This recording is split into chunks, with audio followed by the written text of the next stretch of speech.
El 25 de abril de 1919, en Tarancón, Cuenca, 22 días después de la implantación de la jornada laboral de 8 horas, 10 ciudadanos fueron asesinados mientras protestaban por unos precios que les impedían comer.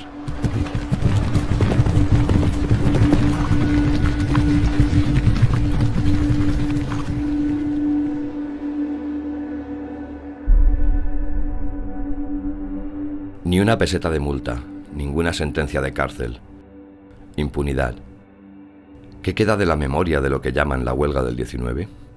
¿Qué hubiera pasado, qué quedado, si 10 comerciantes hubieran sido asesinados?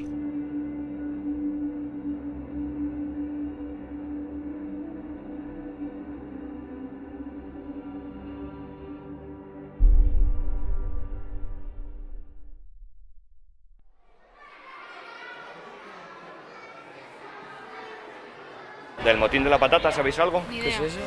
¿Os suena de algo el motín de la patata? No. ¿En historia? No. En historia, sí. Empezaron a subir los precios, entonces la gente se quejaba que murieron 10 personas por eso. ¿Le suena a usted el motín de la patata? A causa de la subida de los precios de los productos básicos en Tarancón, donde hubo 10 muertos y 17 heridos. Por parte de un escuadrón de la Guardia Civil.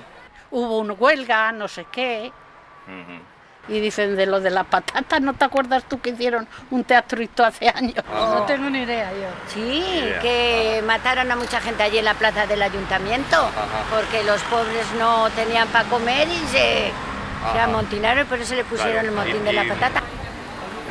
La patata me suena, claro. ¿Y qué nos puede usted decir? Porque no me gustan los motines y todas esas cosas, únicamente que la patata está muy buena y la como mucho. La avaricia del capital, el enorme beneficio de una minoría, deja hambrientos a los trabajadores.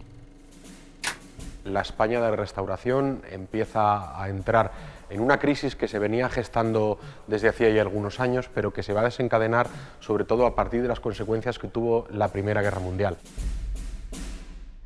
Al motín de Tarancón nos interesa, sobre todo hay que relacionarlo con lo que supuso que durante los 4 años y los meses posteriores incluso comenzó a vender productos a los países beligerantes, entre los que se encontraban, por supuesto, muchos de ellos alimenticios, que incluían lo necesario para subsistir, de lo que gran parte de la población española, de las clases trabajadoras, comían.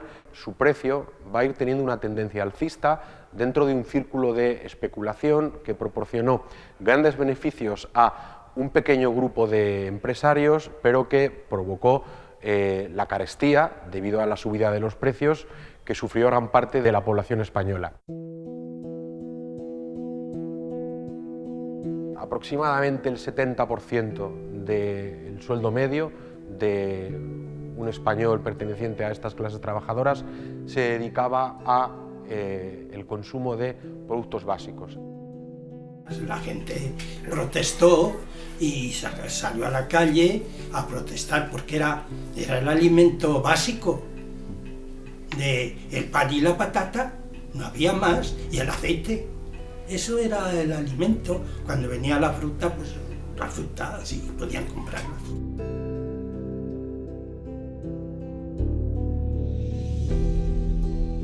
Lo que ocurrió en Tarancón es un ejemplo de lo que estaba ocurriendo en toda España y que estaba provocando también, ante la incapacidad de los partidos de la Restauración, de los partidos dinásticos, del Partido Liberal y el Partido Conservador, de encauzar esta situación, una mayor agitación social, una mayor agitación obrera, que sobre todo es conocida por la importancia, la relevancia que tuvo en la Andalucía del trienio bolchevista o bolchevique y en la Cataluña, especialmente en la Barcelona de la agitación anarquista. Pero en las provincias del interior, en la España rural, que en este momento es como hablar de la mayor parte de España, también se venía produciendo otro tipo de agitación social muy relacionada en cuanto a las causas con la anterior, en la que deberíamos incluir lo que sucedió en Tarancón en 1919.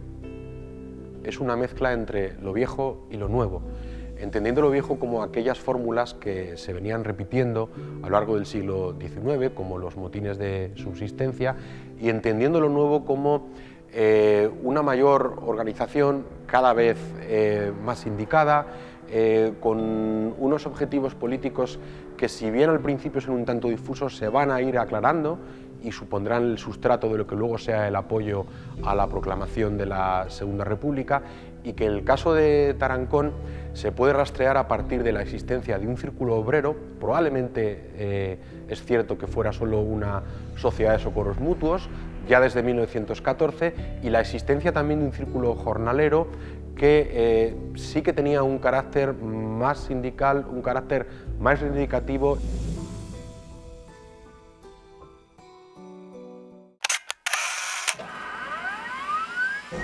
Aquello no tuvo organización, sí mucho desorden, porque nada más y nada menos que lo emprendieron las mujeres.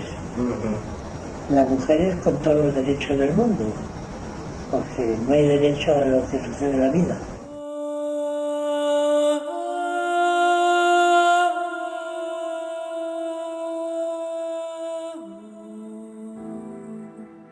Las mujeres de Tarancón ya habían protagonizado en 1912 un episodio parecido cuando habían protestado contra la subida en la recaudación de impuestos.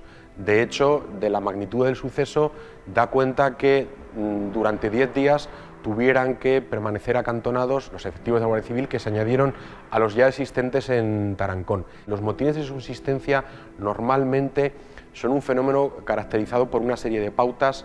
En primer lugar, se producen cuando los historiadores marxistas, que son los que mejor han estudiado esto, como Thompson, Rudé o Hobsbawm, hablaban de la vulneración de la economía moral de la multitud. ¿Qué significa esto? Significa que cuando había unas leyes no escritas que se vulneraban, el pueblo, las clases trabajadoras consideraban que tenían que rebelarse para hacer que la situación volviera a un cauce de normalidad. Este comerciante que intenta solucionar la situación regalándose el pan a las mujeres, y la dignidad que estas mujeres demuestran al rechazar el pan y reivindicar por contra lo que es justo, pues yo creo que es una buena muestra de ello. La violencia que se ejerce en este tipo de motines es también una violencia dirigida contra la propiedad de los que se consideran causantes del motín, nunca contra las personas físicas. Y en Tarancón, como en tantos otros sitios, los hombres tuvieron un papel subsidiario en un movimiento dirigido, creado y organizado, si bien de una manera espontánea, pero con un sustrato anterior, por las mujeres de la localidad. El comercio, los comerciantes de aquí, pues hombre, los artículos, sobre todo los más principales, un kilo de patatas que está a 40 céntimos y de la noche a la mañana las mujeres van a comprar y está a 50. Protestan. Dicen que no, que sí que no, pues no se lo llevan, pues tal y cual. Bueno, pasa el día con regañifas y protestas. Vuelven a existir las mujeres y que el precio no lo baja. ¿Cómo se pondría la cosa? Y aquí viene el principal responsable, el alcalde del ayuntamiento, el alcalde, que ese fue el verdadero causante, y detrás el gobernador civil. Como ve la cosa, se acojona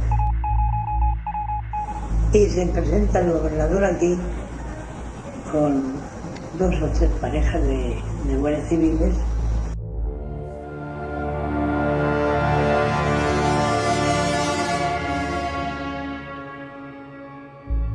Sobre las 7 de la tarde tenemos que imaginarnos una plaza repleta de gente. Desde el balcón del ayuntamiento se anuncian las medidas que se han tomado y con las que pues se pretende reconducir la situación. Estas medidas hacían caso a las reivindicaciones que las mujeres llevaban planteando desde el día anterior, la bajada del 25% en el precio de las subsistencias, con el añadido de una bajada incluso del 40% en otros productos considerados también básicos, como podía ser la tela, como podía ser la leña, etc. El gobernador regresa a Cuenca.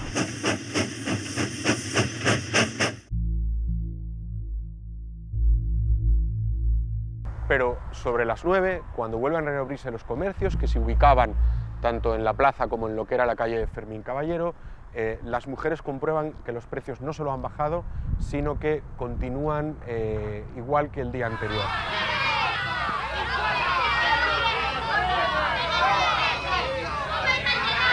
Conforme va avanzando el día, los hombres van llegando del campo, se van concentrando en la plaza y es entonces cuando la Guardia Civil interviene.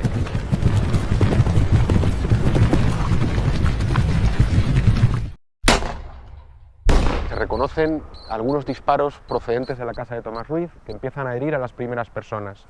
La Guardia Civil da 2 toques de corneta, no llega a dar el tercero y en ese momento disparan. Y la primera descarga que hacen, que yo me tiré al suelo, pues mi madre y yo estábamos de los guardias a unos 2 metros escasos. Y alguno más que nosotros, no yo solo. O sea, yo me tiré al suelo, mi madre creía que se me habían dado un tiro. 6 muertos que caen en la plaza, 3 más que mueren a las pocas horas en su domicilio y una 10ª que moriría unos días más tarde, el 8 de mayo.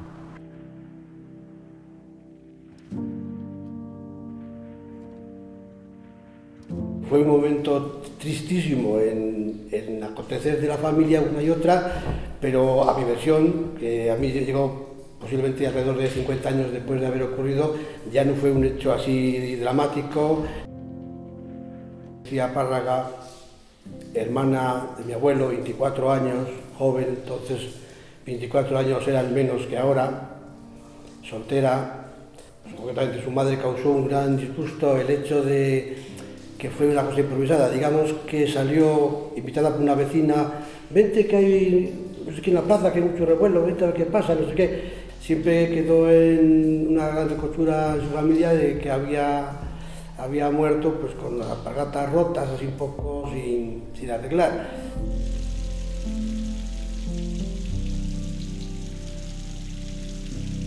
El funeral recorre las calles de Tarancón en un silencio absoluto. Todas las autoridades que se demostraron inútiles en sus responsabilidades acuden. Diputado, gobernador, inspector general de la Guardia Civil. No habrá justicia para el pueblo trabajador. La investigación sobre lo que había ocurrido comenzó al día siguiente, comenzó el día 26 de abril. Inmediatamente a Tarancón llegó una delegación militar que se encargó de la investigación. Primero fue un capitán, el capitán Evelio Quintero, que tiempo más tarde sería sustituido por un comandante de caballería que tenía bastante experiencia en asuntos judiciales relacionados con alteración del orden público, el comandante José Machín Barrena.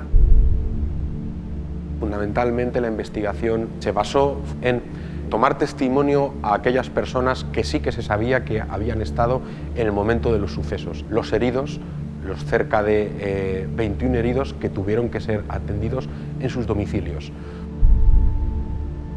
Al principio la investigación tampoco fue resolviendo nada hasta que se llegó al testimonio de una niña, Isabel Medina, que fue la primera que comenzó a hablar de disparos que se habían producido desde la casa del comerciante Tomás Ruiz. De hecho, su testimonio se corroboraba con las heridas comprobadas por el médico forense. Gran parte de los siguientes testimonios, incluyendo también los de la Guardia Civil, apuntaban hacia esa dirección. Bastantes disparos de arma corta, aparentemente de pistola y de escopeta de caza desde la casa del comerciante. Las sospechas recayeron sobre el hijo mayor de Tomás Ruiz, Teógenes Ruiz, y sobre este trabajador, Aniceto Carrascosa. Se encontraron varias armas que al principio el comerciante y sus hijos negaban tener, como fue pues, una pistola Browning, 2 escopetas. Finalmente fueron puestos en libertad y la causa, de manera bastante sorprendente, se declaró sobreseída en octubre de 1919.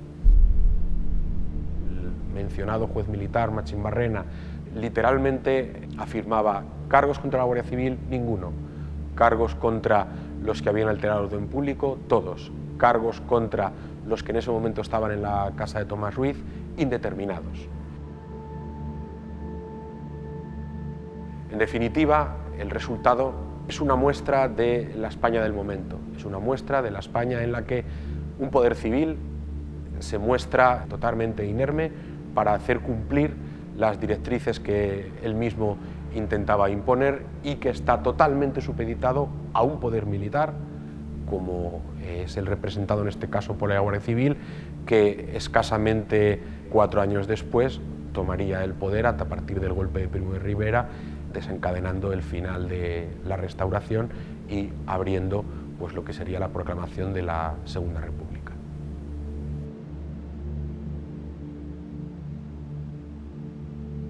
Curiosamente, la memoria oficial tiende a desdramatizar hechos terribles cuando son los poderosos los responsables. Eso forma parte del discurso que acompaña a la impunidad, que de facto tuvieron los causantes. La pena por asesinato en 1919 era de ejecución por garrote vil.